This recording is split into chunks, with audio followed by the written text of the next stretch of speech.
साथियों, मेरी आवाज़ पहुंच रही है वहाँ तक? आज एक बिल्कुल नई व्यवस्था में हम लोग बैठे हैं।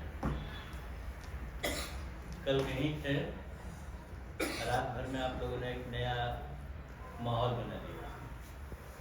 इससे कितनी खुशी होती है ऐसे सक्षम साथी जो हर बदलती हुई परिस्थिति के अनुकूल रास्ता ढूंढ रहे हैं। यही काम है जो हमको सीखना है। स्थितियां बदलती हैं, समय बदलता है, हम लोग बदलते हैं, समाज भी हमेशा बदलता रहता है। हर बदलती हुई परिस्थिति में नए रास्ते ढूंढ लेना। अगर हम लोग किसी चीज के सिपाही हैं तो हर नए रास्ते के सिपाही हैं। हमको पुरानी कोई चीज मंजूर नहीं, हमको पुराने सपने भी मंजूर नहीं। हम लोग अपने समय के नए सपने देखते हैं और उन सपनों को पूरा करने के लिए रास्ते ढूंढते हैं। इसलिए जो मंच है हमारा, जिसके आप सब साथी यहाँ जमा हैं, बहुत सारे हैं जो यहाँ नहीं आए हैं, उन सब लोगों को इस बात को ध्यान में रखना है कि हम क्या ढूंढ रहे हैं और क्या बनाना चाहते हैं।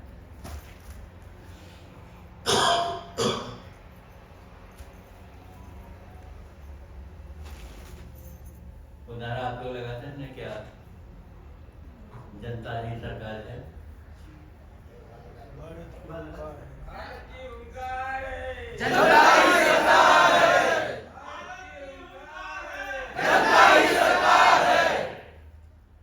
बहुत ही सुंदर नारा है। आप लोगों को अंदाज नहीं होगा शायद, या कुछ लोगों को मालूम भी होगा कि एक आंदोलन 1974 में बहुत बड़ा हुआ। आजादी के बाद देश में नागरिकों की शक्ति से खड़ा किया गया एक बहुत बड़ा आंदोलन, जिसको संपूर्ण क्रांति का आंदोलन है। जयप्रकाश नारायण जी के नेतृत्व में वो आंदोलन हम लोगों ने लड़ा। तब मेरी उम्र भी आप लोगों के बराबर थी, कॉलेज में पढ़ता था। तो उनके साथ जुड़े, उन्होंने एक सपना दिखाया हमको, जो गांधी जी का ही सपना था। उसको उन्होंने अपने तरीके से हमारे सामने रखा। तो उसमें उन्होंने एक कार्यक्रम दिया हमको। उस कार्यक्रम का नाम था जनता सरकार। जिस सरकार से हम लड़ रहे थे, उस समय की जो सरकार थी, तो उन्होंने कहा इस सरकार को तो हमने रिजेक्ट कर दिया। ये सरकार बनी रहना चाहे लोकसभा में और विधानसभा में बैठी रहना चाहे तो बैठी रहे, हमने अपनी तरफ से इसको रिजेक्ट कर दिया। अब हम अपनी सरकार बनाएंगे। तो हम लोगों से कहा, जितने हम लोग लड़के थे, उनको कहा कि अब तुम लोगों का काम है गांव-गांव में जाओ और जनता सरकार का गठन करो। तो फिर उसके आगे उन्होंने समझाया कि जो मैं कह रहा हूँ करने के लिए, वो जनता की सरकार बनाने के लिए नहीं कह रहा हूँ। जनता ही सरकार है, ये समझो। की और ही का फर्क है। जनता की सरकार, तो ये कहते हैं हम भी तो जनता की सरकार है, जनता के वोट से बने हैं। उन्होंने कहा ये वाया मीडिया नहीं है, जनता खुद ही सरकार है और दुनिया की हर सरकार जनता की सरकार से छोटी है। असल ताकत तो यहाँ पर है। तो जब आप नारा लगाते हो, ललकार है जनता की सरकार, जनता ही सरकार, तो आपको इस बात का ध्यान रखना चाहिए कि ये जो सरकार बनी हुई है, इस सरकार के जो जो लक्षण हैं वो हमारे अंदर नहीं होने चाहिए। तब तो हम कोई नई सरकार हैं, नहीं किसी खराब सरकार की कार्बन कॉपी बन जाएगी। इस सरकार में क्या क्या दिखता है? एक आदमी है जिसके पास पूरी पावर है, जो चाहता है वो होता है, जो कहता है कानून। ये बात हमारे मन में नहीं होनी चाहिए। हम ऐसा कोई पावर नहीं चाहते। इसका बहुत मन में हम लोगों के लोभ रहता है, आकर्षण होता है। हम जब कहते हैं, हम सरकार को सोचते हैं ऐसी ताकत हमारे पास भी आ जाए। नहीं, ऐसी ताकत हमको चाहिए नहीं, क्योंकि ऐसी ताकत जिसके पास भी आएगी वो ऐसा ही बन जाएगा जैसे ये लोग। हम कैसी ताकत चाहते हैं? समूह की ताकत। गांव-गांव में अगर जनता सरकार बन जाती है, गांव-गांव अगर सरकार बन जाती है, तो ताकत कहाँ होगी? लोगों में बढ़ जाएगी। तब निर्णय कौन करेगा? एक आदमी निर्णय नहीं करेगा, पूरा गांव बैठेगा और बैठ करके समस्या पर विचार करेगा, विचार करके एक फैसला करेगा, और जो फैसला करेगा वो उस गांव के लिए लागू होगा। ऐसी व्यवस्था की हम कल्पना करते हैं। तो ये जो लोकतंत्र वोट के बक्से में या वोट की मशीन में बंद हो गया है, इसको मशीन से और बक्से से बाहर निकाल के हम लोगों में पहुंचा देते हैं। इसको कहते हैं डायरेक्ट डेमोक्रेसी। अभी डेमोक्रेसी कैसी है? हम लोग वोट डालते हैं और जो जीतता है वो हमारे नाम पर जाकर वहां बैठ जाए। इनडायरेक्ट डेमोक्रेसी जितनी भी है, जैसी भी है, इसके बहुत सारे गुण वगैरह अवगुण वगैरह हैं, उसकी चर्चा अभी नहीं कर रहे। सीधे चरित्र से देखो, अगर इसके स्वभाव से देखो अगर, तो ये हमारे नाम पर शासन करने वालों की डेमोक्रेसी है। इसकी जगह हमको एक कदम और आगे जाना है और सीधे अपनी डेमोक्रेसी बनानी है, जहां हम खुद संचालन करेंगे। और याद रखिएगा, जब मैं हम कहते हैं तो मैं नहीं कह रहा हूं, हम करेंगे, यानी इसमें सामूहिकता का भाव है। ये जो लोकतंत्र आया है, वोट डालने वाला, ये लोकतंत्र भी पहले नहीं था, बड़ी मुश्किल से आया। पहले क्या होता था? एक राजा होता था, एक राजा, उसके मंत्री, उसका दरबार। राजा के दरबार में आप आकर अपनी फरियाद करते थे, अपनी शिकायत करते थे। राजा और उसके मंत्री लोग मिलके फैसला सुनाते। राजा के बाद क्या होता था? तो उसका बेटा राजा बन जाता था। राजतंत्र तो विरासत से चलता था, राजा का बेटा राजा। और राजा कौन है? तो कहते थे भगवान ने भेजा है ना, भगवान का अवतार है राजा। राजा का बेटा राजा। धीरे धीरे समाज में चेतना फैलने लगी।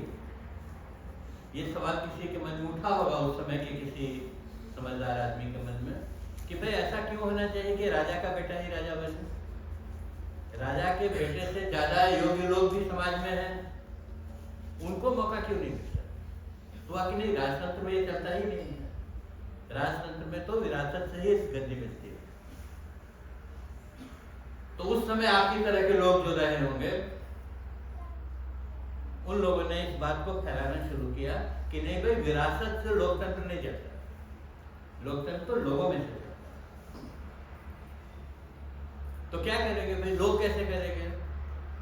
तो किसी ने एक रास्ता ढूंढा कि भाई इस तरह का अगर कुछ बनाया जाए कि सब लोग अपनी राय दें, उस राय में से जो निकले वो आदमी आगे आए। लोगों ने कैसा बेवकूफ आदमी है, इसको अकल भी नहीं, ऐसा कौन कर सकता है? ये तो बना हुआ सृष्टि का नियम है, राजा का बेटा राजा आराम से हो जाता है। चुनने उनने वाले कैसे होगा, चलेगा क्या ये तरीका? इतिहास अगर पढ़ेंगे आप तो करीब 100 साल तक की चर्चा है ये, 100 साल तक की लड़ाई है ये, जिस लड़ाई के बाद ये बात बदली कि नहीं में चुनाव की कोई पद्धति निकालनी चाहिए। और तब पहली बार ये वोट डालने वाला रास्ता हम लोगों ने पकड़ा। तो एक कदम आगे बढ़े। ये जो रास्ता निकाला है, ये रास्ता फैलते फैलते सारी दुनिया में प्रचलित हो गया। अब बड़ा आसान लगता है, एक तारीख घोषित हो जाती है चुनाव आयोग की तरफ से, भाई यहाँ इस तारीख को वोट पड़ेगा, मशीन आ जाती है, हम लोग जाते हैं, लाइन लगा के बटन दबाते हैं, सब आराम से हो जाता है। आदत आ गई, समाज ने समझ लिया। अब पान की दुकान पर बैठा आदमी भी एक पार्टी बना लेता है, वो भी अपने 4 लोगों को खड़ा कर देता है। इतना आसान हो गया ये।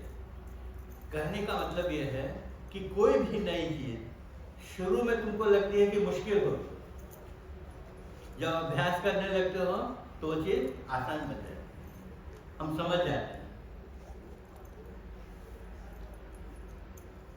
यही जीवन की हर चीज में लागू होता है। कहीं ऐसी मशीन बन जाएगी कि हम दूर बैठे हुए आदमी की आवाज यहां सुन सकते हैं, ऐसा कभी सोचा था? लेकिन विज्ञान ने बना दिया, धीरे धीरे रेडियो नाम की चीज आ गई, बटन घुमाते हैं, आवाज आने लगी, आदमी बोल रहा है अमेरिका में बैठकर और हम यहाँ सुन रहे हैं। फिर किसी के दिमाग में आया कि भाई सुनने से ही क्या है, देखना भी चाहिए कौन बोल रहा है। तो विज्ञान एक कदम और आगे बढ़ा, उस रेडियो में तस्वीर जोड़ी, तो क्या हो गया, टेलीविजन बन गया। तो अब आवाज भी सुनते हैं और देखते भी हैं, इतना आसान हो गया। फिर कंप्यूटर आ गया, फिर उस कंप्यूटर को छोटा बना दिया और फोन में डाल दिया, जो हमारी जेब में आ गया। जो चीज पहले कहां कहां थी वो आज रोज हमारी जेब में रखी हुई है, हम घूम रहे हैं। उस फोन में अब क्या क्या चीजें शुरू हो गई कि तुमको दूसरी किसी चीज की जरूरत ही नहीं है, एक फोन है तो सारी दुनिया तुम्हारे पास। और आप देखोगे, आप भी अपने बारे में, अपने घर के बारे में सोचोगे तो उस फोन को आपको चलाना जितना आता है, आपके बच्चे को उससे ज्यादा है। मैं तो अपने फोन में जब नहीं समझ में आता कि क्या करें तो बेटे को कहता हूँ, देखो भैया क्या करना है, तो तुरंत बताता है ऐसा कर लीजिए, हो जाएगा, क्योंकि वो इस जमाने में पैदा हुआ। ये जो पूरी टेक्नोलॉजी है वो उसके बचपन की दोस्त है, हमारी तो बहुत बाद में। ये सब इसीलिए कह रहा हूँ कि आप ये समझो कि नई से नई चीज भी आदमी धीरे धीरे ग्रहण कर लेता है और फिर उस्ताद बन जाता है। तो जब हम ये कहते हैं कि भाई डायरेक्ट डेमोक्रेसी होनी चाहिए, लोग खुद बैठे और अपने गांव का फैसला करें, तो कोई कहता होगा ऐसा नहीं होता है क्या? एक राय तो कभी बनती ही नहीं, 4 लोग बैठते हैं तो 4 बातें करते हैं।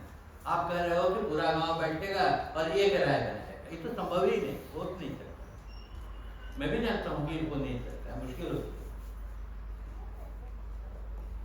लेकिन आज एक राय से पूरा शिविर तो चला जाएगा। आप ऐसे बहुत सारे लोग होंगे जो कल तक एक दूसरे को जानते भी नहीं, लेकिन ये 4 दिन में ऐसी दोस्ती हो गई है कि लगता है कि भाई इनके साथ ही तो पैदा हुए। और तब यहाँ से एक निर्देश होता है, रातों रात इसको बदल के यहाँ ले आना है, और सब लोग जुट जाते हैं। सुबह किसी के चेहरे पर कोई निशान भी नहीं दिखता है, एक नई व्यवस्था खड़ी हो जाए। जिस बात की धुन लग जाए, जो बात समझ में आ जाए, उसकी लत लग जाए, उसकी सोच लग जाए, वो काम हो जाता है और धीरे धीरे समाज उसको सीख लेता है और वो काम करता है। ये मनुष्य के सीखने और करने का सामान्य तरीका है। इसीलिए किसी नई बात से घबराइए नहीं। कोई नई कल्पना रख दे तो ये मत सोचिए कि होगा कि नहीं होगा। अगर अपनी बुद्धि कहती है कि कल्पना अच्छी है, भाई बात तो है, बात है तो होगी। कौन करेगा? हम करेंगे, क्योंकि हमको समझ में आएगी। हमको आई है, आपको भी आएगी। हमको कोई अलग तरह से भगवान ने बना के नहीं भेजा। हम सब लोग एक ही तरह से बने हुए, हम सब के पास एक ही तरह की समझ है। सिर्फ उस बच्चे की तरह जो हमारे घर में है, वो आज पैदा हुआ है तो आज की टेक्नोलॉजी ज़्यादा समझता है, हम शायद थोड़ी कम समझते हैं। तो विज्ञान, समाज, इंसान सब एक ही तरह से चलते हैं, एक ही तरह से सोचते समझते हैं। ये बात तुमको अपने दिल में बिठानी चाहिए। नया सीखने का यही तरीका है।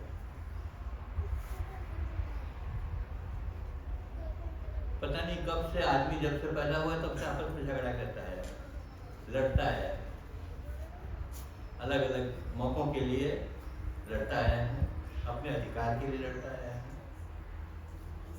लड़ाई में हमेशा दो पक्ष होते हैं, एक जिससे तुम लड़ते हो और एक तुम जो लड़ रहे हो।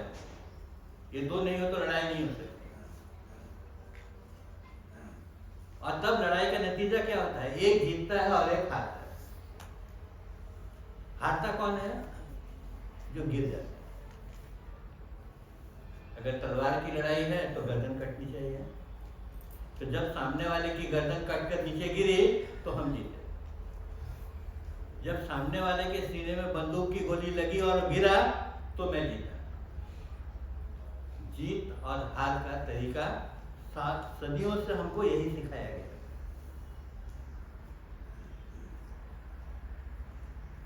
फिर हमारे ही बीच में से एक आदमी पैदा हुआ जिसके मन में ये सवाल खड़ा हुआ कि भाई लड़ाई में एक आदमी को मार देने का तरीका ही सब आखिरी है या कोई और भी तरीका हो सकता है जिसमें लड़ाई भी हो और मरे कोई नहीं? लोगों का कैसा बेवकूफ आदमी है। अरे लड़ाई होगी तो कोई तो मरेगा, नहीं मरेगा तो जीतेगा कैसे? उसने कहा नहीं नहीं, ऐसा क्यों सोचते हो? ऐसा भी हो सकता है ना कि एक ऐसी तरह की लड़ाई हो जिसमें लड़ने वाले के साथ उसका हृदय परिवर्तन हो और तुम्हारे साथ आके खड़ा होता है, कहेगा हाँ तुम ठीक कर रहे थे, ये लड़ाई तो बेकार की थी, मैं भी अब तुम्हारे साथ में। जो हमारी राय का नहीं है उसको अपनी राय का बनाना, इसको गांधी जी ने कहा यह अहिंसा। हिंसा में क्या था? जो मेरी राय का नहीं उसको खत्म कर देना, उसकी कहानी खत्म करो क्योंकि वो मेरी राय का नहीं। गांधी जी ने कहा नहीं, एक ऐसी लड़ाई लड़ते हैं जिसमें जो मेरी राय का नहीं है उसको अपनी राय का बना लेना, उसको अपने साथ जोड़ लेना। अकेले थे, कल को 2 हो जाए, ऐसी लड़ाई होनी चाहिए। तो सब लोगों ने कहा कैसा बेवकूफ आदमी है, ऐसा कभी हो नहीं सकता है। लेकिन दक्षिण अफ्रीका में जहां से उन्होंने लड़ाई सीखी, जहां से उनको समझ में आया कि ऐसा कुछ करना चाहिए, उस लड़ाई को उन्होंने दक्षिण अफ्रीका में लड़ा। दक्षिण अफ्रीका क्या था? दूर देश का था, जिस देश का गांधी जी से कोई लेना देना नहीं, कमाने खाने के लिए वहां गए हुए थे। जैसे आज तक हजारों मजदूर जाते हैं ना यहाँ से वहां, तो वो भी गए थे वहां से अपना परिवार पालेंगे, पैसा कमाएंगे, इसके लिए दक्षिण अफ्रीका गए। दक्षिण अफ्रीका में 2 देश एक साथ बसते थे, कालों का और एक गोरों का। गोरों का शासन था, उसकी सरकार थी, उनके नियम थे। गोरों के लिए अलग नियम, कालों के लिए अलग नियम। कालों के बैठने की जगह अलग, गोरों के बैठने की जगह अलग, कालों के रहने की जगह अलग, गोरों के बैठने की जगह अलग। एक ही रेलगाड़ी जिसमें कालों के बैठने का डब्बा अलग, गोरों के बैठने का डब्बा अलग। भगवान के बनाए हुए रंग से, चमड़े के रंग से आदमी के बीच में भेद करना, ये वहां का कानून। उसमें ये आदमी पहुंचा, लड़का, उम्र कितनी थी? 22 साल। 22 साल का एक नौजवान लड़का उस देश में पहुंचा जहां चमड़े के रंग से आदमी की लायकियत तय होती। पढ़े लिखे कितना हो उसकी जरूरत नहीं, कानून डिग्री कितनी है उसकी कोई पूछ नहीं, किस रंग के हो, गोरे हो तो अलग, काले हो तो अलग। हम सब लोग तो काले लोग हैं, पूरी एशिया की जो बिरादरी है वो काले चमड़े वालों की बिरादरी। तो हमारे यहाँ से जो लोग वहां जाते थे मजदूरी वगैरह करने के लिए, सारे भारत के लोग वहां, अलग अलग राज्यों के आए हुए लोग वहां थे। यह लड़का भी काला ही था, इसको भी किसी घटना में इस चक्कर में पड़ना पड़ा कि काले हो तो यहाँ रहोगे। इसने कहा काले होने का क्या मतलब होता है, मैंने थोड़ी खुद को काला बनाया, क्या तुमने खुद को गोरा बनाया क्या? ये तो रेस है, इसमें से काले गोरे बन जाए। लेकिन ये मानने को लोग तैयार नहीं थे। इस पर एक लड़ाई हो गई। उस लड़ाई में उस लड़के के मन में ये सवाल खड़ा हुआ कि यहाँ तो मेरा कोई नहीं है, मेरा देश भी नहीं, मेरी भाषा भी नहीं, मेरे धर्म के मानने वाले भी नहीं, कोई भी नहीं। यहाँ अगर कोई लड़ाई लड़नी हो तो कैसे लड़ी जाए, है ना? अपने लोगों के बीच में लड़ना आसान हो जाता है, फौज बनाना आसान हो जाता है, बाहर क्या फौज बनाओ। लेकिन उसका कहना है कि लड़ना तो है और लड़ने के लिए आपको लोगों की जरूरत है, तो कैसे सबको जोड़े? तो उसने मंच बनाया, जैसे आपने ये मंच बनाया है, जैसे आपने ये मुहिम चलाई है, वैसा ही एक मंच उसने भी खड़ा किया। और वहां पर उस मंच पर उसने एशिया से गए हुए सारे काले लोगों को जमा किया और कहा कि इतने अपमान की जिंदगी जीते हैं हम लोग, हमको अपने रंग के कारण हम लोगों को सेकेंड कैटेगरी का बना देते हैं, हम लड़ेंगे और अपना अधिकार जीतेंगे। तो लड़ेंगे कैसे? तो लड़ना तो एक ही तरीका से ना, हथियार से लड़ते हैं, हथियार तो था ही नहीं। तो जब हथियार नहीं हो तब लड़े कि नहीं लड़े? जब तक हथियार नहीं हो तब तक सारा अपमान सर झुका के सहते रहे। उसने कहा नहीं, इसकी जरूरत नहीं है। उसने कहा एक बात तुमको समझ में आती है, हथियार कौन चलाता है? भाई बंदूक होगी तो आदमी होगा तभी तो बंदूक चलेगी, बंदूक अपने आप तो चलती नहीं है, तुम हाथ में उठाते हो, गोली चलाते हो। उसने कहा कि जो हाथ उठाने वाला, बंदूक उठाने वाला आदमी है, अगर इसी को हथियार बना दें तो कैसा रहेगा? दूसरे किसी हथियार की जरूरत नहीं, आदमी ही हथियार है। वो आदमी समझदार होना चाहिए, उस आदमी को जानकारी होनी चाहिए, उसमें हिम्मत होनी चाहिए, उसको दिशा मालूम होनी चाहिए, कहाँ जाना है उसको मालूम होना चाहिए, क्या बनाना है, वही हथियार काम करेगा। यहाँ से गांधी जी ने एक ऐसी चीज निकाली जो मनुष्य जाति को कभी मालूम ही नहीं। इससे पहले ये हथियार किसी के पास था नहीं। एक नया हथियार आ गया हमारे सामने। क्या हथियार आ गया? हम खुद ही हथियार हैं। हम संकल्पवान मनुष्य एक हथियार है।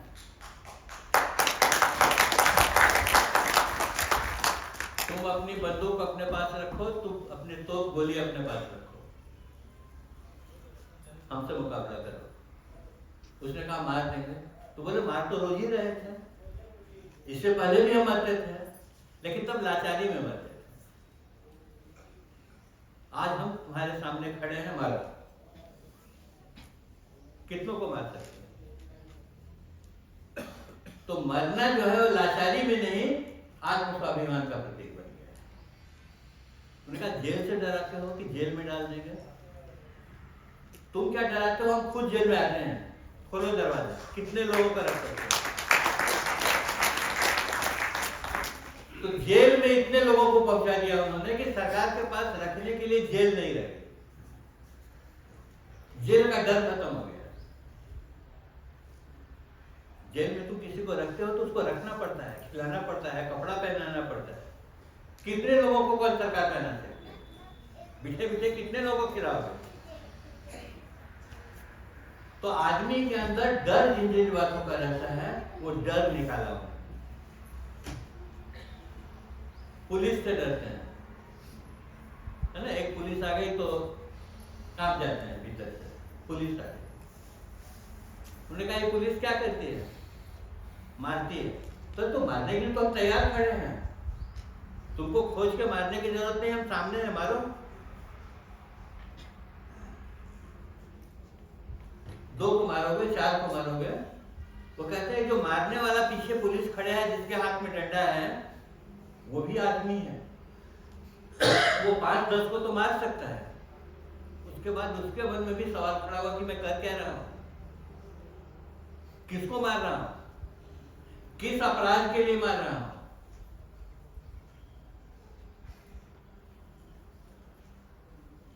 बंदूक की गोली जो चलाता है आदमियों को भून देता है। कहानियां पढ़ते हैं कि जो बंदूक की गोली चला के आदमी को मार देता है उसके मन में भी पश्चाताप पैदा होता है, किया क्या मैंने।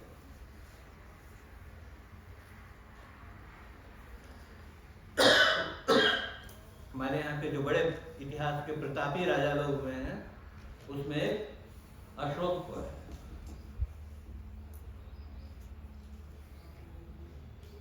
अशोक इतना क्रूर, इतना बदमिजाज, इतना खराब राजा था कि उसको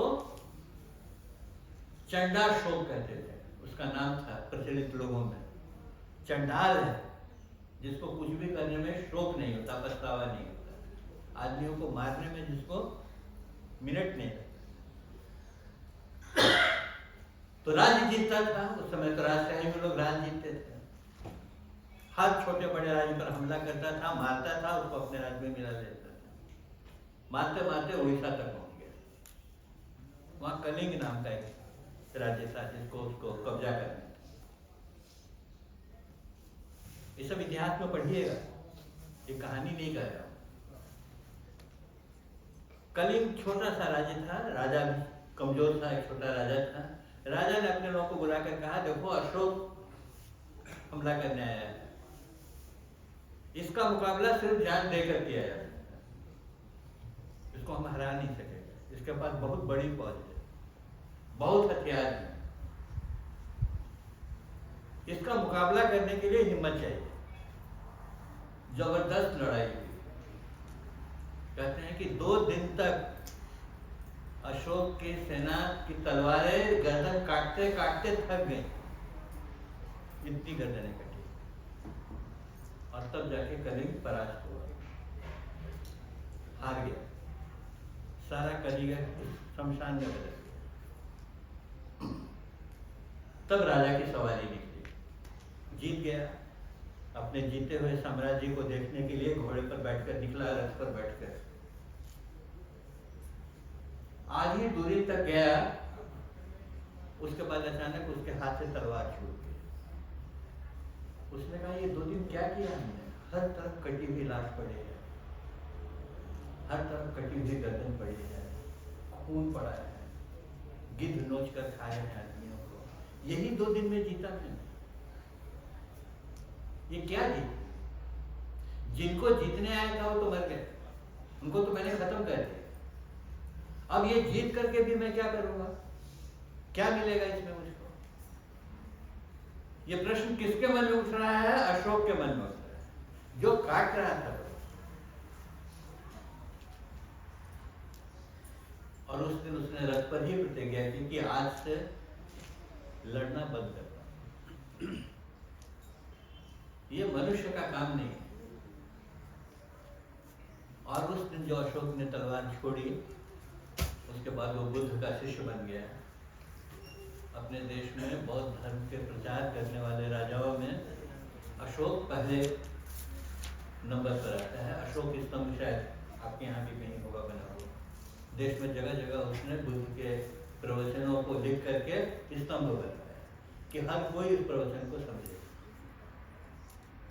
तो एक इतना बड़ा क्रूर राजा अपने ही किए हुए कारनामों से पछतावा करके युद्ध से और हथियार से और हत्या से अलग हटा। कहने का मतलब इतना ही है कि जब तुम्हारे मन के अंदर कोई चीज छूती है तो तुम भी बदल जाते। गांधी जी कहते हैं अत्याचार करने वाले जो लोग हैं, जो कुछ समय अपने को बहुत बलशाली समझते हैं बस हम ही तो हैं जिसके कारण ये धरती टिकी हुई, वो लोग भी जब परिस्थिति के सामने खड़े होते हैं तो उनका भी मन बदलता है। हमारी लड़ाई जो है, जिसको गांधी जी ने अहिंसा कहा, वो लोगों के मन को बदलने की लड़ाई है। तो जो अत्याचारी है उसका भी मन बदलेगा। आज हम अत्याचार के शिकार होते हैं, सर झुका देते हैं। वो कहते हैं अरे शिकार होके सर को झुकाते हो, सर कटाने के लिए तैयार हो, देखो काटने वाला तक जाए। यही बात तो महाभारत भी बताता है हमको। महाभारत की कहानी क्या है? जब 18 दिन का युद्ध खत्म हुआ और पांडव जीत गए, तब युधिष्ठिर कहता है कि जीत करके क्या मिला मुझको? मेरा सारा परिवार खत्म हो गया, मेरे सारे नाते रिश्ते खत्म हो गए, उनको मैंने ही मारा, अब मेरा कोई चाचा ताऊ भतीजा बचा नहीं, मेरे 100 भाई थे करो वो सब भी मार दिए, अब ये मुर्दों का शहर मुझको मिला है जिसके पर राजा मैं बनूंगा। उसने कहा तो व्यर्थ हो गया, लड़ाई के बाद कुछ सुख मिले तब तो लड़ाई का मतलब है, जिस लड़ाई में से विनाश निकले उसका क्या मतलब? तो राजपाट छोड़ करके पांचों पांडव कहां चले गए? स्वर्ग से, यानी दुनिया से विदा हुआ। यानी उतनी बड़ी लड़ाई के बाद भी तुम्हारे हाथ में बचा कुछ भी नहीं। गांधी कहते हैं पहले ही सावधान हो जाओ, इतना विनाश करने के बाद क्यों सोचते हो? विनाश करने से पहले थोड़ा सोच लो कि सब कुछ खत्म करके अगर हाथ में आया भी तो क्या है। तो अहिंसा कोई बहुत बड़ा सिद्धांत तो धर्म नहीं है, बहुत जटिल बात नहीं है जिसको समझने में बड़ी मुश्किल रहती है। बस इतना ही कहते हैं वो कि जो सारी बातें लाचार होकर सहते हो, सर उठा के एक बार उसका मुकाबला करो। लाचारी से अपमान निकलता है, मुकाबला करने से बहादुरी निकलती है।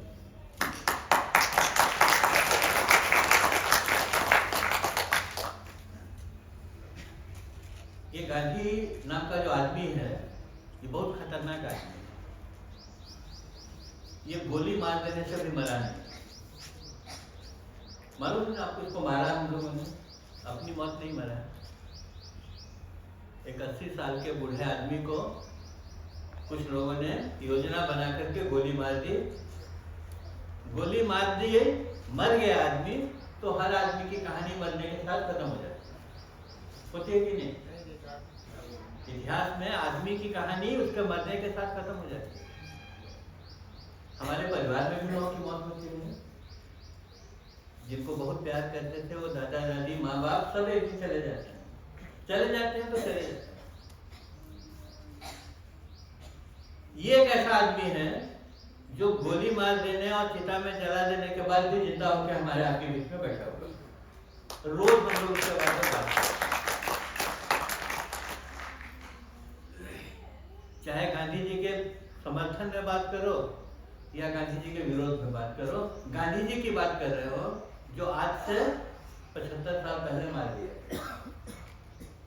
अरे खत्म हो गई कहानी, अब क्यों उसकी बात करते हो? उसकी चर्चा क्यों कर रहे हो? ये दुनिया के इतिहास में अकेला आदमी है जिसका जन्मदिन 180 देश के लोग मिलकर मनाते हैं। दूसरा कोई आदमी नहीं जिसका दुनिया भर में जन्मदिन मनाया जाता है। संयुक्त राष्ट्र संघ ने कहा कि 2 अक्टूबर को हम लोग सारी दुनिया में अहिंसा दिवस मनाएंगे। उस दिन युद्ध बंद कर देंगे, लड़ेंगे नहीं, एक दिन के। अरे 75 साल पहले मर गया आदमी, उसकी याद में ये सब करने की जरूरत क्या है? क्यों करते? इसलिए नहीं कि वो आदमी बहुत बड़ा था, वो आदमी तो 5 फीट 6 इंच का ही था। उस आदमी ने कुछ मूल्य ऐसे छोड़ दिए हैं जो हमारे जीने के लिए जरूरी है, इसलिए हम उसको याद करें। गांधी की कहानी खत्म हुई, गांधी विचार की कहानी वहां से आगे चलती है और हमारे आप तक पहुंचती है। क्योंकि वो कहता है जीने का रास्ता ढूंढो, साथ में जीने का रास्ता ढूंढो। साथ में मरने का तो बहुत काम कर लिया, मरने मारने का काम बहुत हुआ। चाहे धर्म के नाम पर मारो, जाति के नाम पर मारो, पार्टी के नाम पर मारो, सत्ता के नाम पर मारो, जिससे मारो, जमीन के लिए लड़ो, मरते ही मारते रहेंगे। वो कहते हैं थोड़ा जीने की बात भी तो करो, साथ में जिए कैसे? जीने का रास्ता ढूंढना शुरू करो। तो इसी बूढ़े के पास जाना पड़ेगा, क्योंकि इसने जीने के रास्ते सिखाए।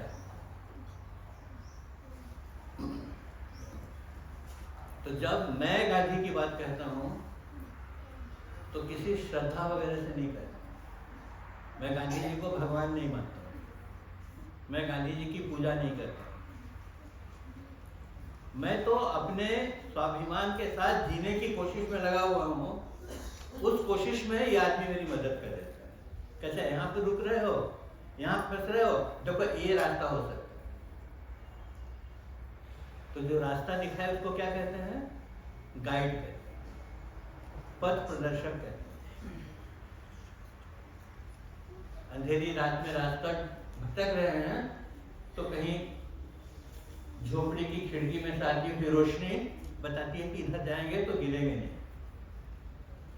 गांधी जी वक्त की झोपड़ी में जल रहे वो प्रकाश की किरण है जो हमको बताती है कि हमसे आगे निकलना हो तो इस रास्ते निकलो। इसीलिए गांधी जी की बात कर रहा हूँ। इसीलिए कह रहा हूँ कि वो आदमी मरा नहीं मारने से, क्योंकि वो आदमी हमारे पास रास्ता बताता है ना। अभी बहुत बड़ी लड़ाई चल रही थी गजा में, इजराइल और फलस्तीन के बीच। ये लड़ाई, ये कहानी शुरू हुई थी गांधी जी के समय। तब इजराइल बना हुआ नहीं था, इजराइल नाम का देश नहीं था। ये पश्चिम के जितने बदमाश देश हैं, अमेरिका वगैरह, इन शैतान लोगों ने बैठ करके अरबों की धरती पर जबरदस्ती एक देश को बना दिया, तलवार की जोर पर, कि ये देश यहीं रहे। उस दिन इजराइल का जन्म हुआ। उस दिन गांधी जी ने कहा दुनिया से कि जो काम कर रहे हो ये एक ऐसा घाव बन जाएगा जिसको कोई भर नहीं सकेगा। नासूर होता है, नासूर होता है जो घाव भरता नहीं। उन्होंने कहा ये गलत काम कर रहे हो। दूसरे की धरती पर तलवार की ताकत से किसी दूसरे को बचा देना एक ऐसा घाव बना देना है जो इतिहास में जो कभी खत्म नहीं होगा। इसलिए इजराइल से कहा उन्होंने, क्योंकि इजराइल के ज्यू लोग जो हैं वो लोग गांधी जी के खासे दोस्त थे। दक्षिण अफ्रीका में ज्यू लोगों के साथ उन्होंने काम किया। तो उन्होंने कहा मैं आपको समझाता हूँ, आप इस देश में जाने से मना करो। आप कहो हमको कोई इजराइल नाम का देश किसी दूसरे की धरती पर नहीं चाहिए। लेकिन इजराइल ने उनकी बात नहीं मानी, ज्यू लोगों ने नहीं माना। गांधी जी ने अरबों से कहा ये जो कर रहे हैं इसके खिलाफ सत्याग्रह करो, 1 इंच भी धरती अपनी खाली मत करो, मर जाओ लेकिन जमीन नहीं छोड़ो, क्योंकि अपनी जमीन पर हम किसी को जबरदस्ती आने नहीं देंगे। लेकिन ध्यान रखना कि ये काम अगर हिंसा के रास्ते करोगे तो तुम भी इसी आग में जलकर मरोगे। इसीलिए रास्ता सत्याग्रह का है, जान देने की तैयारी करके इजराइल का विरोध करो। लेकिन अरब लोगों को भी वो हिम्मत नहीं थी। और जिस दिन से इजराइल बना है उस दिन से आज तक दोनों एक दूसरे को मारने में लगे।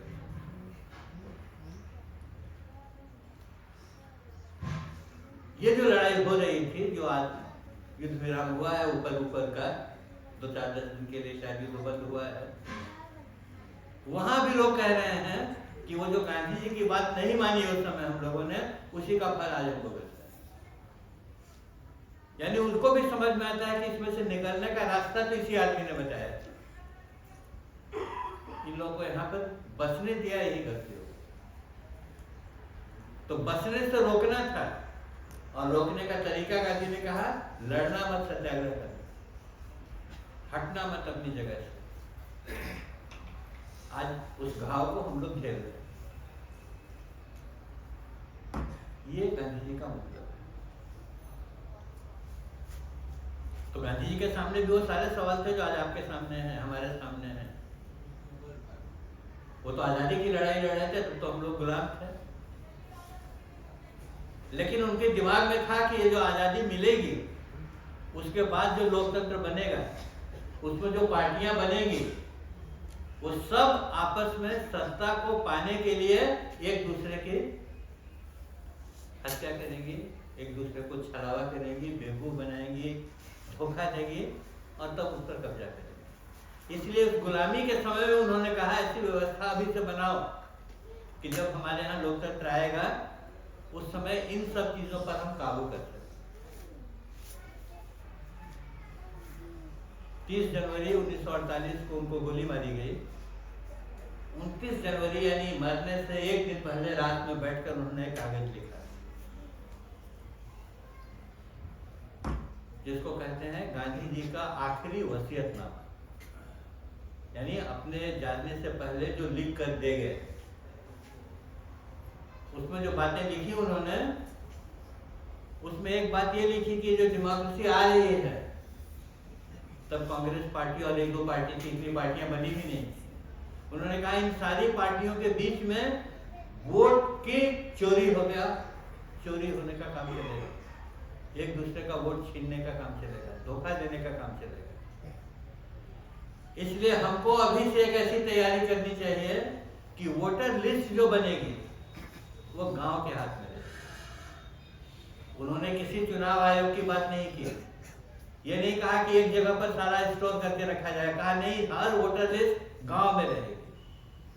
गांव के लोग बैठ करके वोटर लिस्ट में से नाम काटेंगे, क्योंकि गांव के लोगों को मालूम है कौन मर गया, गांव में खबर छिपती नहीं है, गांव को मालूम है कौन विस्थापित हो गया, गांव को मालूम है कौन नया आदमी आकर जुड़ गया। तो गांव में बैठकर लोगों के, गलत लोगों के नाम काटना, मृतकों के नाम काटना, नए लोगों के नाम जोड़ना, ये ट्रांसपेरेंट तरीके से हो सकता है। गांव में गड़बड़ करोगे दूसरा पकड़ लेगा तुम, क्योंकि गांव है 200 लोगों की आबादी है, 200 की लिस्ट तुमको संभाल के रखनी है। वो कहते हैं कि जब चुनाव आएगा उस समय गांव की जो लिस्ट है वही लिस्ट फाइनल मानी जाएगी, उसी को लेकर चुनाव आयोग वोटिंग कराएगा। ये बात कब कह रहे हैं? 1948 में मरने से एक दिन पहले, मारे जाने से एक दिन पहले। तब तो हमको पता भी नहीं था कि ऐसा कुछ हो सकता है, तब तो हमको अंदाज भी नहीं था कि वोट की ऐसी लूट होगी, किसी राहुल गांधी को वोट चोरी की बात कह के लोगों के बीच में जाना पड़ेगा, मालूम ही नहीं।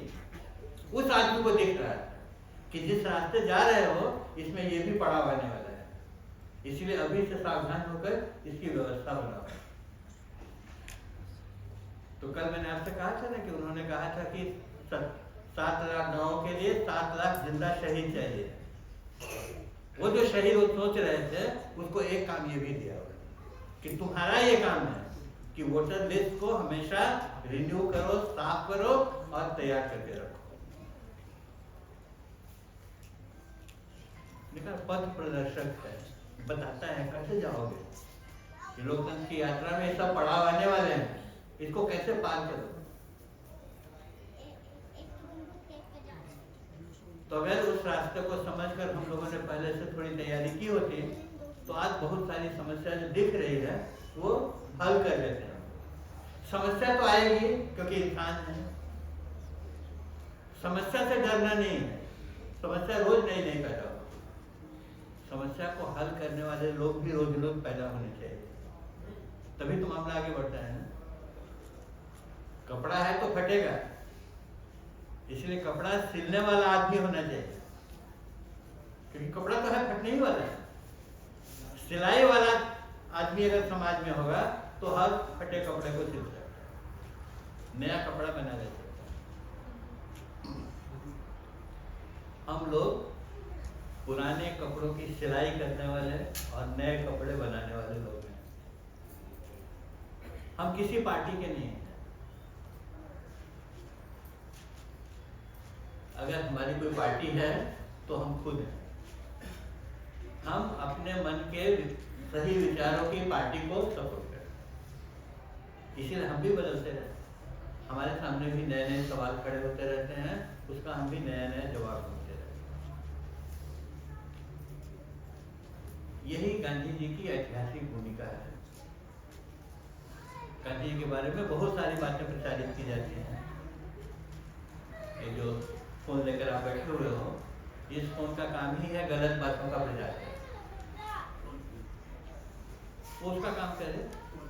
लेकिन ये मैं जानता हूँ कि जितने फोन हैं उससे ज्यादा आदमी है दुनिया, आदमी से ज्यादा फोन नहीं है।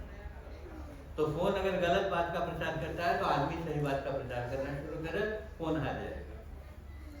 लेकिन दिक्कत क्या होती है, हम लोग फोन देखते हैं उस गलत बात को आगे बढ़ा देते हैं।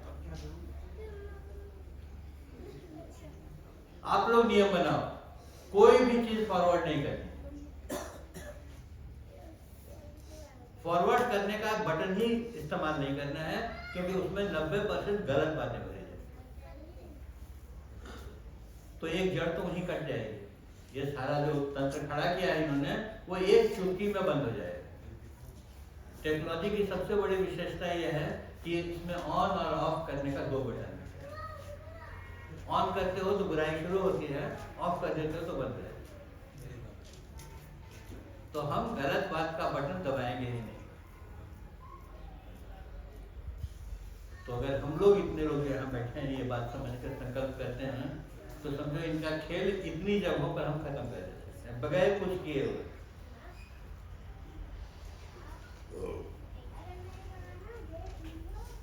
हमारा देश जो है बहुत विविधता का देश है। बहुत अलग अलग तरह के लोग यहाँ रहते हैं, बहुत अलग अलग तरह की मान्यताएं यहाँ रहती हैं।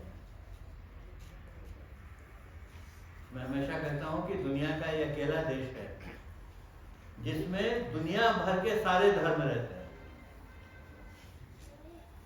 कोई धर्म बचा हुआ नहीं है जो हमारे देश में नहीं है।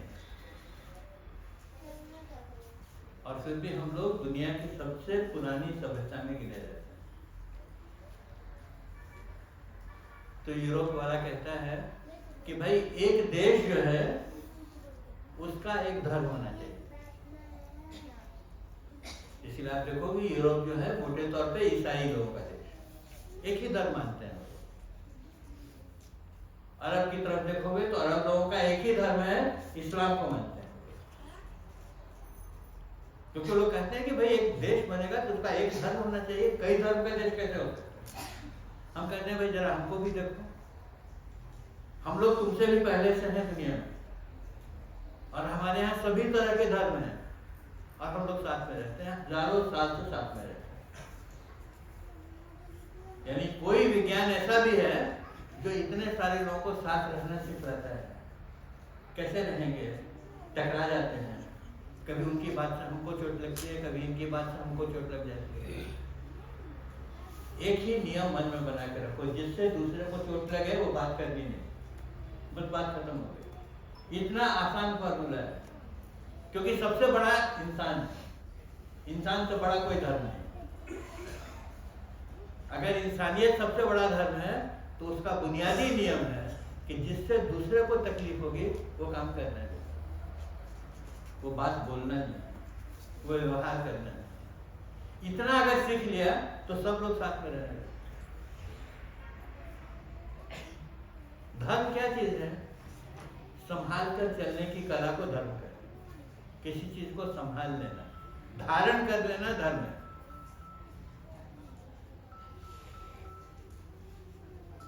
डॉक्टर साहब ने इस शिविर के लिए एक धर्म बनाया। क्या बनाया? 4 बजे सुबह उठना है। आप लोग सब दिल पर हाथ रख के बताओ, अपने घर में 4 बजे कोई उठता है? और यहाँ क्या करते हो? यहाँ अगर 4 बजे नहीं उठे तो बुरा लगता है, अरे सब लोग उठे हम नहीं उठे, चूक गए, अगले दिन नहीं चुके। यानी ये जो धर्म बनाया उन्होंने कि 4 बजे उठेंगे, इतने बजे प्राणायाम करने जाएंगे, ध्यान करने जाएंगे, इतने बजे नाश्ते पर आ जाएंगे, इतने बजे तैयार होकर के क्लासरूम में आ जाएंगे। ये धर्म का अगर पालन नहीं करेंगे तो ये शिविर चल ही नहीं सकता। हम ही ने बनाया है, हम इसका पालन कर रहे हैं, इसीलिए धारण करके इतने लोगों को ये जगह रखे। इससे ज्यादा बड़ा धर्म का कोई मतलब नहीं।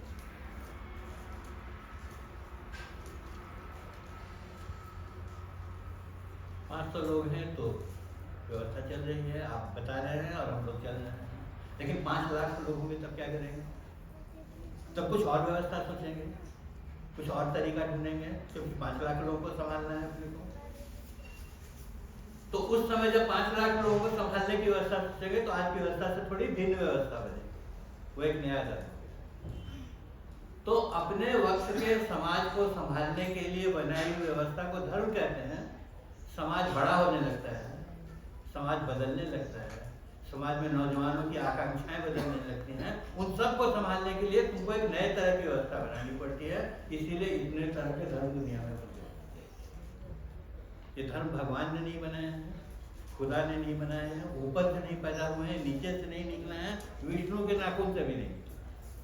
ये सब यहाँ से निकले, आदमी की समझ में से पैदा हुए। किस बात के लिए? आदमियों को संभाल कर रखने के लिए। इसीलिए दुनिया का हर धर्म सच्चा धर्म है और हर धर्म का आदर करना अपना काम है, क्योंकि उसने भी एक समय हमको संभाला है। कहते हैं हम लोग कृष्ण की दो माँ, एक माँ ने कृष्ण को जन्म दिया था, क्या नाम था? देव। और एक माँ ने कृष्ण को पाला था, क्या नाम था? यशोदा। एक आदमी की दो माँ, और दोनों माँ को कृष्ण उतना ही प्यार करते हैं जितना जन्म देने वाले को करते हैं, उतना ही जीवन देने वाले को। एक ही धर्म है, उसने कभी मुझको पाला है, कभी तुमको पाला है, कभी उसको संभाला है, कभी उसको संभाला है। सारे धर्म दुनिया के सच्चे हैं, अच्छे इरादे से बनाए हुए हैं और दुनिया को, समाज को संभालने के लिए बने। हम बदलते जाते हैं तो व्यवस्थाएं बदलती जाती हैं। इतना साधारण है धर्म को समझना। हम लोगों ने इतना विकराल बना दिया है कि एक दूसरे से डर लगता है। डरते इसलिए हैं कि इंसान से डरते, डरते इसलिए हैं कि उसके पीछे नंबर जुड़ा हो, कितने लोग हैं जो इसको मानते हैं। हम क्या कह रहे हैं? नहीं नहीं, नई नई बातें मानते हैं, पुरानी बातों में पुरानी बातों में चिपके मत रहो, नई बातें सोचो। नई बातें सोचोगे तो रोज नए बनते जाओ। पुरानी बातें सोचते हैं तो जड़ बने रहे, तो पुराने पुराने तर्क से एक दूसरे को गिराने की कोशिश करो। मैंने कहा किसी को गिराना नहीं। एक सफर में निकलते हो, एक स्टेशन आता है, आगे निकल जाते हो, दूसरा स्टेशन है। इसका मतलब नहीं कि स्टेशन छूट गया तो बुरा नहीं। चल रहे हैं तो चीजें नई नई आती रहेगी। जितनी नई आएगी सबको हम स्वीकार करते हैं। इसका नाम गांधी है। उन्होंने अपने वक्त में जितनी नई नई बातें उनको सूझती गई, उसको बताते गए और आगे बढ़ते गए। जब गोली खाई तो हम लोगों के लिए एक नया समाज का सपना छोड़ गए। देखना इसको भी, शायद ऐसा समाज तुम लोगों को भी अच्छा लगे तो बनाना है, नहीं लगे तो तुम जानो, वो तो है नहीं रहने के लिए। तो गांधी जी का मतलब है नएपन को, नए तरीके को, नई समझ को समझना और उस दिशा में आगे बढ़ना। अब इसमें बहुत सारी बातें आती हैं कि लंबी चर्चा करना अभी उपयुक्त नहीं है, समय नहीं है, लेकिन मैं चाहता हूं कि जो आप लोग समझें, हम बोलते कैसे हैं ये भी इसमें शामिल है। हम नारा कैसा लगाते हैं ये भी इसमें शामिल है। मिल के रहेंगे साथ में, तो घुसा कभी मिलाता है किसी को? घुसा तो मारने के लिए होता है ना। तो जब कहते हो मिल के रहेंगे साथ में, तो तुम्हारा एक्शन भी मिलने वाला होना चाहिए, तुम्हारे चेहरे पर प्यार का भाव होना चाहिए। बात समझ रहे हैं ना? हर चीज का लॉजिक है, हर चीज के पीछे कोई तर्क। तुमको देखकर किसी आदमी को समझ में आना चाहिए कि ये जनता सरकार वाला आदमी है। ये किसी दूसरे के जीप पर खड़े होकर के देश का नेता कैसा हो, फलाने जैसा हो, ये नारा नहीं लगाए। मैं किसी एमएलए के पीछे घूमने वाला आदमी नहीं हूं। यहाँ पे वार्ड का प्रतिनिधि आ जाता है तो हम लोग उसके पीछे पीछे दौड़े हैं। वो आदमी जनता सरकार नहीं बनाता। जनता सरकार जो बनाएगा हमेशा इस स्वाभिमान में रहेगा कि सरकार हमें, तुम कौन हो। इस तरह का एक भाव अपने भीतर बनना चाहिए, तो हमारे उठने, बोलने,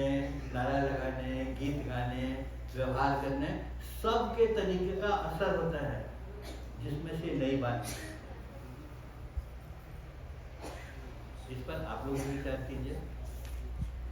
हम लोग भी जो काम करते हैं 24 घंटे इन्हीं सब चीज़ों को सोचते रहते हैं, कैसे नई बात की जाए, कैसा नया बनाया जाए, नारा कैसे बनाया जाए।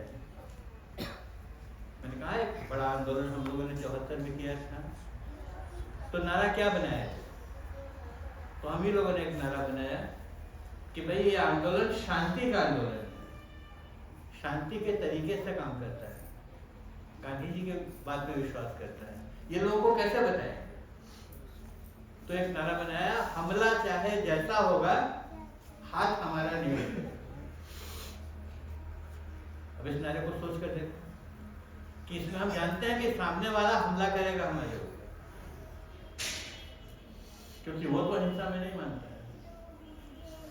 हमारा भी नारा है जी, हम कब जीतेंगे जब सब जीतेंगे।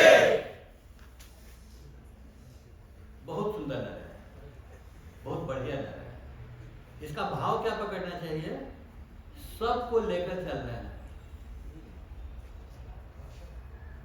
सबको लेकर चलने का भाव अगर मन में आ गया तो तुम हर तरह के लोगों के साथ अपना रिश्ता बनाने की कोशिश करो, क्योंकि सबके जीतने पर ही अपनी जीत होने वाली है। अगर एक छूट गया तो अपनी जीत उतनी कम हो गई। बहुत सुंदर नारा है, लेकिन इस सुंदर नारे को ठीक से समझने की जरूरत है। ठीक से समझेंगे तो ठीक भाव से इसको हम लोगों के सामने रखेंगे। तो जब कहा कि भाई हमला चाहे जैसा होगा हाथ हमारा नहीं उठेगा, हम जवाब में हिंसा नहीं करते, हम जवाब में हमला नहीं करते। तुम हमला करोगे तो करो, तुम जाओ। तो इस एक नारे ने सारी दुनिया को ये बताया कि जो आंदोलन लड़कों ने शुरू किया है इसका कैरेक्टर क्या है, इसका चरित्र क्या है, ये हमला करने वाले लोग हैं। तो मैंने कहा हमारी बात से, हमारे गीत से, हमारे नारे से, हमारी मुद्रा से सबसे चीजें प्रकट होनी चाहिए। क्या प्रकट होना चाहिए? जो हम मानते हैं। जो हम नहीं मानते हैं वो हमारे इससे प्रकट नहीं होता। तो बोलने का बहुत मतलब होता है, सिर्फ इतना ही नहीं कि मुझको बोलने आता है मैं बोल रहा हूँ। मैं जो बोल रहा हूँ उस पर मैं विश्वास करता हूँ, वो विश्वास तुम तक पहुंचाना चाहता हूँ, इसलिए काफी ताकत लगती है। कहने से पहले 10 बार सोचना पड़ता है अपने शब्द के बारे में, मैं ईमानदार हूं कि नहीं। मैं जब कहता हूं कि विविधता में मैं विश्वास नहीं करता हूं, एकता में विश्वास करता हूं, तो मैं बराबर खुद से पूछता रहता हूं, मुझको दूसरे धर्म से, दूसरे विश्वास से, दूसरे विचार से, दूसरी भाषा से दिक्कत तो नहीं होती, और अगर होती है तो उसको कैसे हल करें।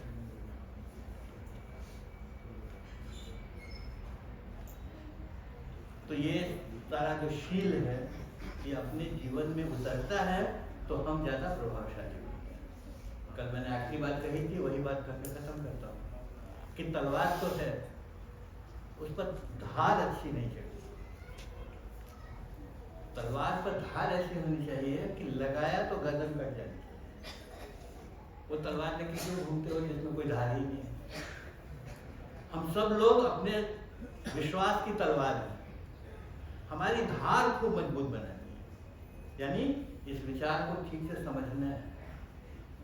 तुम विचार को ठीक से समझे हो कि नहीं, इसकी भी एक कसौटी है कि तुम विचार दूसरे को समझ सकते हो।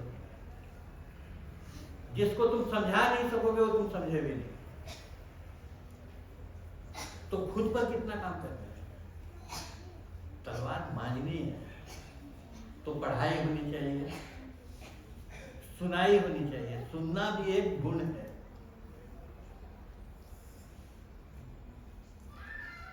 बुद्ध जब अपना प्रवचन करने के लिए निकलते थे, उस समय तो इंटरनेट भी नहीं था, ये तुम्हारा मोबाइल भी नहीं था। सोचो उस आदमी ने कैसे किया संवाद लोगों से। तो घूमता जगह जगह जाकर महीनों बैठ जाता और अपनी बात कहता। तो श्रावस्ती नाम के नगर में वो पहुंचे, तो जो सेठ था श्रावस्ती का, जो उसको उसको नगर श्रेष्ठी कहते थे। उसने उनका स्वागत किया, उसने उनका क्षमा जो था उनका जहाँ वो रहते थे वो सब जगह तैयार कराई। जैसे आज निलियम ने हम लोगों को जगह दी है, वैसे ही उस समय का जो कुछ रहा होगा उसने उनको जगह दी। बुद्ध का प्रताप बहुत बड़ा था, उनका नाम बहुत बड़ा था। तो उस नगर श्रेष्ठी ने कहा उनसे कि भगवान एक दुख है। बोले क्या हुआ? तो बोले कि मेरा बेटा जो है वो अब मेरी बात नहीं सुनता। तो बहुत बड़ा व्यापारी था नगर श्रेष्ठी जो था, तो चाहता था कि उसका बेटा अब उसका व्यापार संभाले, उसकी उम्र हो गई और बेटा कहता था मुझको कुछ दिलचस्पी नहीं, मैं तो अपनी दुनिया में। तो बोले वो कुछ भी ध्यान नहीं देता। तो बुद्ध ने कहा ऐसा करो उसको मेरे पास भेज दो। तो बोला कि यही तो मुश्किल है, मैं उसको कहूंगा तो आपके पास आएगा ही नहीं। सर नहीं कहना तो उसको कि मैं चाहता हूँ कि वो आए, मिले उससे। तो नगर श्रेष्ठी ने अपने बेटे को बुलाकर कहा कि भाई ऐसे ऐसे महात्मा आए हुए हैं, सारे देश में इनका नाम गूंजता है, तुम भी जाकर मिलो। तो कहा बकवास, इन लोगों में मेरा कोई भरोसा नहीं, हुआ क्या होता है, महात्मा महात्मा में कुछ नहीं जानता। तो इसने सोचा कि अब क्या करें। इसने कहा देखो अगर तुम उसका भाषण सुनने जाओगे उनकी बात, तो शाम में जब लौट के आओगे तो एक स्वर्ण मुद्रा दूंगा। तो लड़का चौंका, बोला अच्छा स्वर्ण मुद्रा दोगे? तो बोला हाँ दूंगा, तुम उनका भाषण सुन के आओ, उनकी बात सुनकर आओ, शाम में एक स्वर्ण मुद्रा तुम्हारी। लड़का दूसरे दिन चला गया उनकी बात सुनकर, शाम में आया, बोला मेरी स्वर्ण मुद्रा लाओ। तो उसने दे दी स्वर्ण मुद्रा। कहा कल अगर जाओगे तो 2 स्वर्ण मुद्रा। बोला अरे वाह, दूसरे दिन भी चला गया बात सुनने के लिए। फिर शाम में आया तो उसने 2 स्वर्ण मुद्रा दे दी। कहा अच्छा परसों अगर जाओगे तो 3 दो। इस तरह से 2-4 दिन हो गया। एक दिन बेटा गया और शाम में लौटा ही नहीं स्वर्ण मुद्रा मांगने के लिए। तो नगर श्रेष्ठी बड़ा खुश हुआ। मन में उसने सोचा कि चलो आज तो सुन लिया। दूसरे दिन भी नहीं आया, तीसरे दिन भी नहीं आया। तब नगर श्रेष्ठी घबराया कि क्या हो गया, कहाँ चला गया। तो खबर की उसको, कह रहे तुम वापस क्यों नहीं आए? तो उसने कहा पिताजी आप जो सुनने के लिए मुझको भेज रहे थे वो ये 5वें दिन मैं सुन गया, अब नहीं आओ, सुन लिया।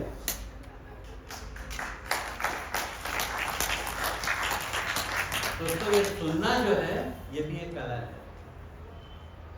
मैं बोल रहा हूँ, आप सामने बैठे हैं, इतने से सुनना नहीं होता। जब आप अपना मन खोलकर बैठते हो कि जो कह रहे हैं कि एक एक बात मेरे भीतर जानी चाहिए, जानने के बाद मैं रिजेक्ट भी करूंगा, स्वीकार भी करूंगा, वो मेरा अधिकार है। लेकिन इनको सुनने के लिए तो मैं खुल कर बैठा हूँ, सब पुरानी बातें भूल कर बैठा हूँ, क्या कह रहे हैं मैं सुनना चाहता हूँ। सुनना एक बहुत बड़ी कला है। तो जो लड़का था जिसने बुद्ध की बात सुन ली, वो बुद्ध के बड़े शिष्यों में एक हो गया। उसका नाम ही है अशुद्ध पूर्व, यानी जैसा पहले किसी ने सुना ही नहीं ऐसा सुनने वाला, अशुद्ध पूर्व। तो सुनना जो है ये बहुत बड़ी चीज है, उसको सीखना पड़ता है, उसके लिए अपने को तैयार करना। तो आप सब लोग जो मेरी बात सुन रहे हैं उनको 100% अधिकार है मेरी एक एक बात को मना कर देने कि भाई इसको हम मानते नहीं हैं।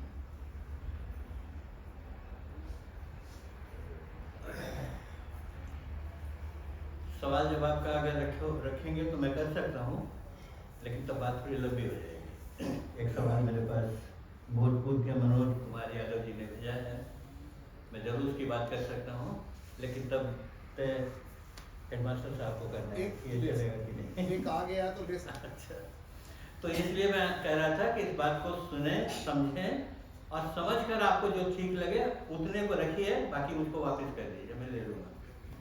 लेकिन जो आपको सही लगे वो आज से आपकी बात, उसके लिए मुझको दोबारे करना नहीं।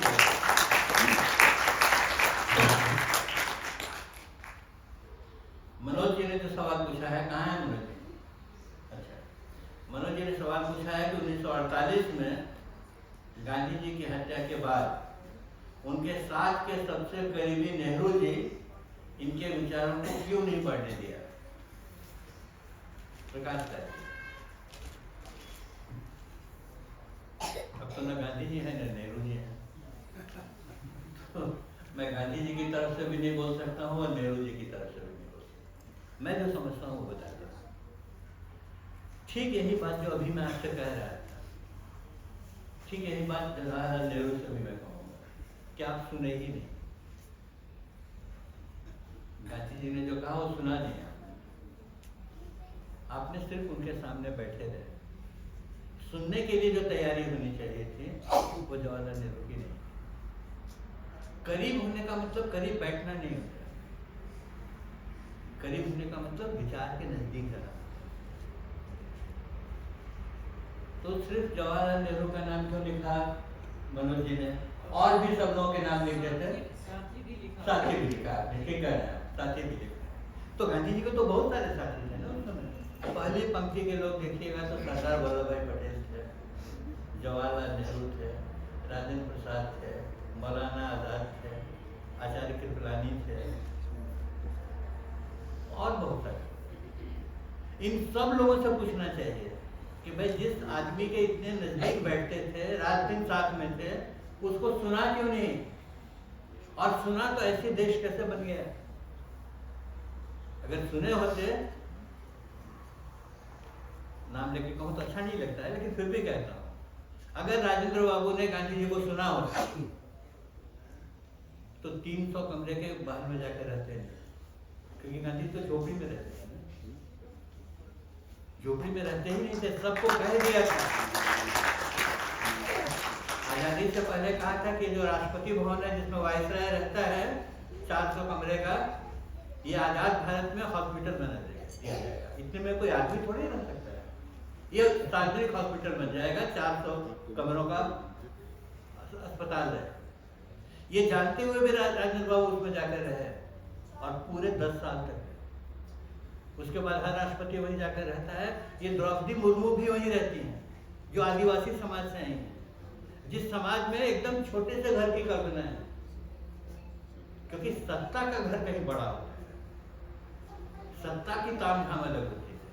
हर आदमी को उसी की आकांक्षा है, आपको नहीं होनी चाहिए। इसीलिए मैंने उस समय कहा, हमारी जनता सरकार तो सरकार की कल्पना अलग है, वो सरकार नहीं जो आज की है। तो किसी ने नहीं सुना तो ऐसी हालत बना के रखी। इसमें उन बेचारों का दोष भी नहीं है, क्योंकि सुनने की कला नहीं थी उनके पास। कला तो हर कोई सीखते सीखते आती है ना। तो जवाहरलाल नेहरू हो या उनके सब लोग हो, किसी ने ठीक से सुना नहीं तो उसकी कीमत आज हम लोग अदा कर रहे हैं। लेकिन अदा कर रहे हैं यानी लाचार नहीं है, हम सुनकर आगे बढ़ने की कोशिश कर रहे हैं, हम नई दिशा में आगे बढ़ रहे हैं। बाधा जो आएगी वो भी देखेगा। तो मनोज जी को अभी छोटे में इतना ही बताता हूँ कि सवाल सिर्फ जवाहरलाल नेहरू का नहीं है, हम सब लोगों का है, जो नई बातें सुनते हैं कान से, दिल से। परिवर्तन होगा जब दिल से सुनना शुरू। बस अभी इतनी ही बात करता हूँ। एक इधर से भी ले लिया। हाँ भैया।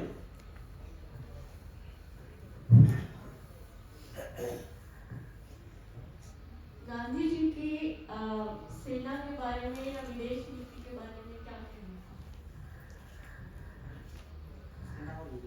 सेना और विदेश रखनी चाहिए बॉर्डर पर, ऐसा कि वो अहिंसा को मानते हैं। देखिए, गांधी जी ने अहिंसा की बात कही, लेकिन गांधी जी वो आदमी हैं जिन्होंने दोनों विश्व युद्ध देखा। गांधी जी के बारे में हम लोगों को गलतफहमी नहीं होनी चाहिए। गांधी जी वो आदमी हैं जो मिलिट्री में शामिल हुए, लेफ्टिनेंट कर्नल का पोस्ट मिला, लड़ाई के मैदान में जाकर खड़े हुए, लाशें उठाई बंदूक की गोलियों के बीच में से और भागे। यानी हिंसा को अपनी आंखों के सामने देखा था, उसमें शामिल हुए। गांधी जी की अहिंसा जो है वो हिंसा के अनुभव में से निकली हुई है। मैंने आपसे कहा गांधी जी ने दो विश्व युद्ध देखे हैं, दुनिया का विनाश कैसे होता है वो देखा है। उनकी अहिंसा 2 विश्व युद्धों की परीक्षा में से गुजरी हुई अहिंसा है। तो कमजोर आदमी की अहिंसा नहीं।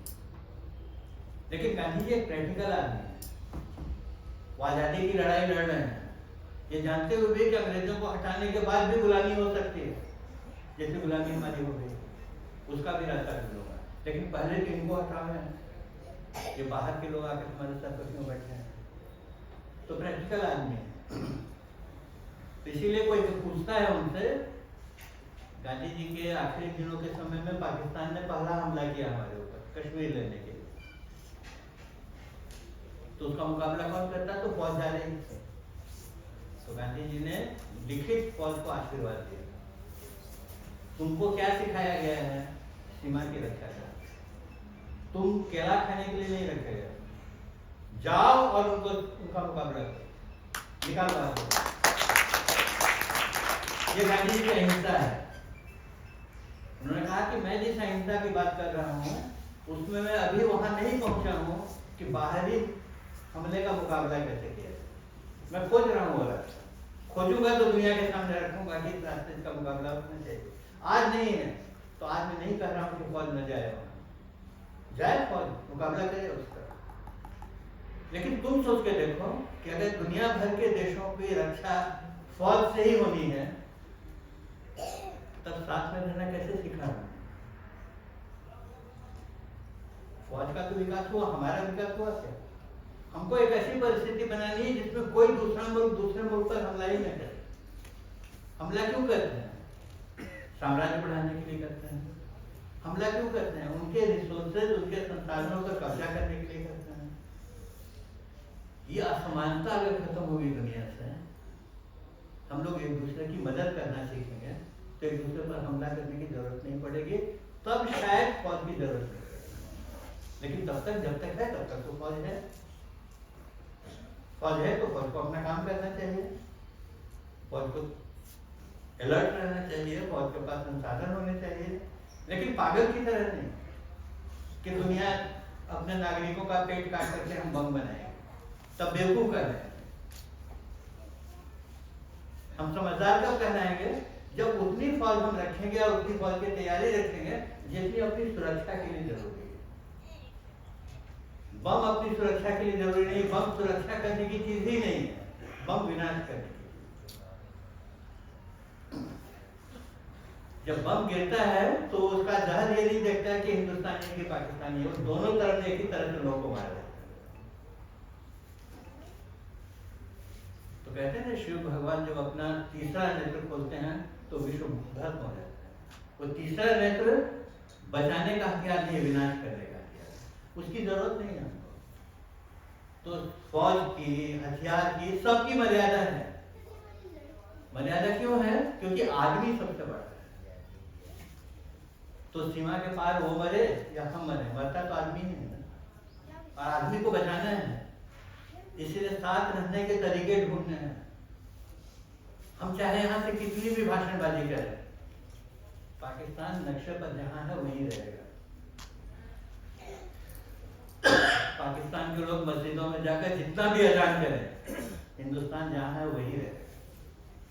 तब क्या करना पड़ेगा? हिंदुस्तान पाकिस्तान को पड़ोस में रहना सीखना पड़ेगा, क्योंकि पड़ोस तुम्हारे कारण से बदलता नहीं है, पड़ोस तुमको बना बनाया मिलता है।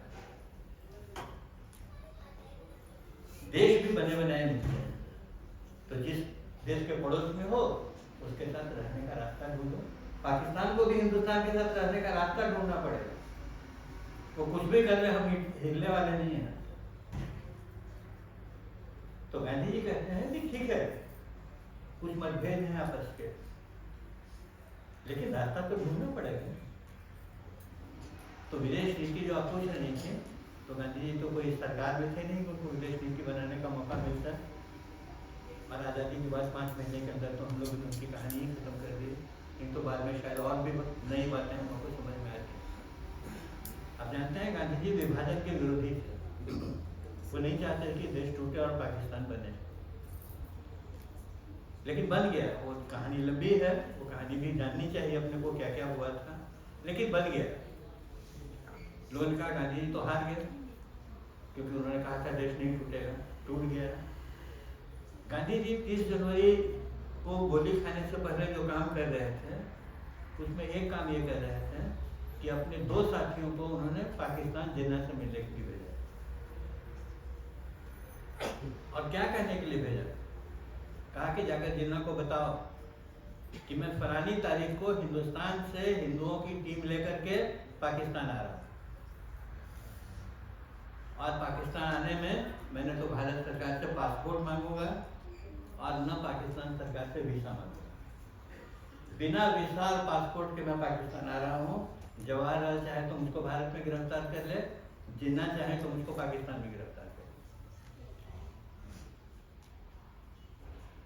2 देशों में 2 देश हैं, इनकी पहचान क्या होती है कि तुमको जाने से पहले अपने देश से परमिशन लेनी पड़ती है कि हम देश छोड़ सकते हैं, और जिस देश जा रहे हैं उनसे परमिशन लेनी पड़ती है कि हम आ सकते हैं। उन्होंने कहा ये 2 परमिशन अगर खत्म कर दो तो देश ही खत्म हो जाएगा। तो जो विभाजन हुआ है इसकी पॉलिटिकल पहचान जो है वो मैं खत्म कर दूं। और जब मैं पाकिस्तान से लौटूंगा तो मुसलमानों की एक बड़ी टीम लेकर मैं भारत आऊंगा, जिसको जो करना है वो करें। अगर 30 जनवरी बीच में नहीं आ गई होती तो दुनिया के इतिहास में एक नए तरह की डिप्लोमेसी दिखाई देगी, क्योंकि गांधी जी को न तो जवाहरलाल पकड़ सकते थे और न जिन्ना की हिम्मत थी कि वो पकड़ सकते। इसीलिए जिन आदमियों को भेजा था उनको जिन्ना ने कहा कि आप जाकर गांधी जी को बताइए कि आपको गिरफ्तार वगैरह तो मैं क्या करूँगा, आप आइए हिंदुस्तान पाकिस्तान। सिर्फ एक ही शर्त मेरी है कि पाकिस्तान में आप हमारी सुरक्षा घेरे के बाहर मत जाइए, क्योंकि अगर पाकिस्तान की धरती पर आपको कुछ हो गया, किसी पागल ने कुछ कर दिया, तो इस देश को जलने से मैं बचा नहीं सकता। यानी वो जानते थे कि पाकिस्तान में भी गांधी जी का इतना गहरा असर है कि अगर उनको वहां मार दिया गया तो देश में आग लग जाएगा। तो अच्छा हुआ कि हम लोगों ने ही मार दिया, पाकिस्तान बेचारे को ये नहीं करना पड़ा। ये गांधी जी की दृष्टि है 2 देशों के बीच के रिश्ते के बारे में। ये गांधी जी की दृष्टि है फौज पुलिस के बारे में, राष्ट्रीय सुरक्षा के बारे में। इसमें गांधी जी कहीं भी अस्पष्ट नहीं है, बिल्कुल साफ है आईने की तरह कि वो कहाँ खड़े हैं। बस अभी तो इतनी है।